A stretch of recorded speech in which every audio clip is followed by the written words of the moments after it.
what were you doing week to week for English, just in terms of like the prep and the study that you were doing for English, particularly after this first assessment? Well, especially coming off that first assessment being the reading task part, I was pretty much just practicing practice questions. Like maybe once a week, I just do like one practice question, and just write it out as fast as I could, you know, getting that timing right as well as getting the actual analysis right.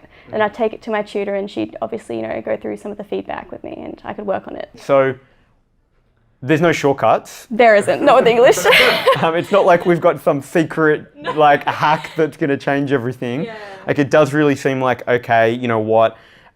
First of all, you've got to stay motivated, and clearly you did, right? You've got to stay motivated, and then fundamentally the best pathway to improve is to write, and to try to be doing writing regularly with a feedback loop.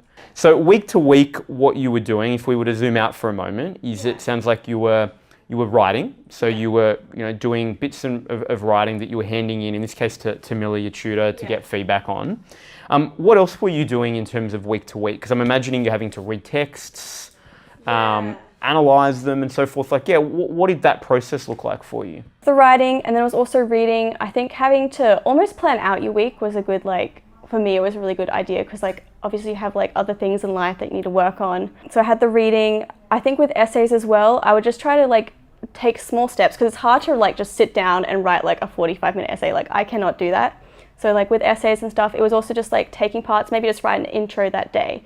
Or if I was super busy that week, I'd just write one body paragraph focusing on one kind of question or idea in my essay text. Yeah, okay. So we've got a couple of things that I'd like to just tease out a little bit if we can in that.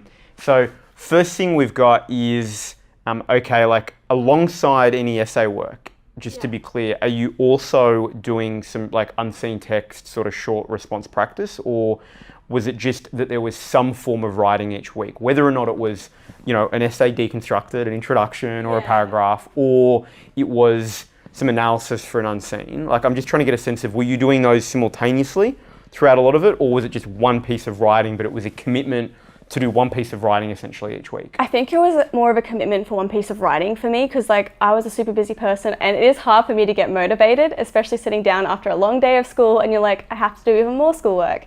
So for me, I think it was just committing to making sure I'm writing bit by bit, because as much as you might want to obviously write as much as you can, because obviously the more writing you do, you're going to get better. But even just doing a little by little, you're going to get better at English. Little by little, as long as you're doing something, you're probably going to get there.